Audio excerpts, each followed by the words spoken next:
race fans, and welcome back to Sprint Car News Today. This is the Down Under edition. For those of you wanting to watch North American material, we'll be having next week an actual roundup of the last couple of weeks, all put into one packaged episode that'll conclude racing in the United States. That will be next week. This is stuff that is going to be covering Australia and New Zealand, and not a lot of racing action took place down under last week. There were a number of rainouts, a number of tracks didn't race, only a couple of tracks did race. So we're going to jump things on board.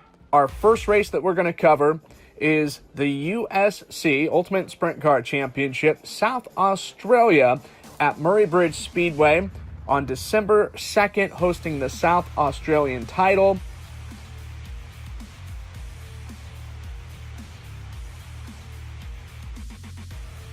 James McFadden out of Ormeau, Queensland, picking up the victory at the bridge, beating out Brad Keller in second, Robbie Farr third, Stephen Lyons fourth, Ryan Jones top five. Current USC South Australia point standings: Robbie Farr atop of the table, Ryan Jones finds himself in second, Brad Keller third, Luke Dillon fourth, Matt Eagle is fifth. Their next race will be Saturday, January 6th. Then they'll be in action for only one round in February on the 3rd. Same case for March and April, the 10th of March and 14th of April. Going from South Australia to Western Australia, the Western Australian 360 title up for grabs, and that was at Manjimup Speedway in the WA on December 2nd, and this was a race sanctioned by the SAWA 360 Power Series.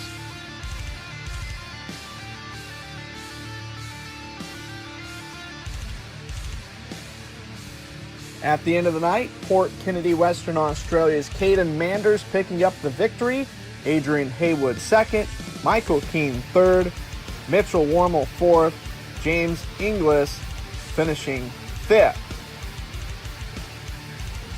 Going from Australia, we're going to take a trip over to the southern island of New Zealand, to the region of Otago, where in the town of Cromwell, Central Motor Speedway hosted sprint car action on Saturday, December 2nd. And hometown driver Sam O'Callaghan from Cromwell picking up the win. Jason Scott second, Andy Erskine third, Daniel McKinnell was fourth. Well, and that is going to do it for this week's edition of Sprint Car News Today. As we said, not a lot of action took place down under, but there's plenty of stuff happening this weekend in both Australia and New Zealand. We'll have that next week, along with the final episode of our North American edition. In the meantime, everybody have a safe rest of your week, a wonderful weekend, and we'll be back next week with Sprint Car News Today. Thanks for tuning in.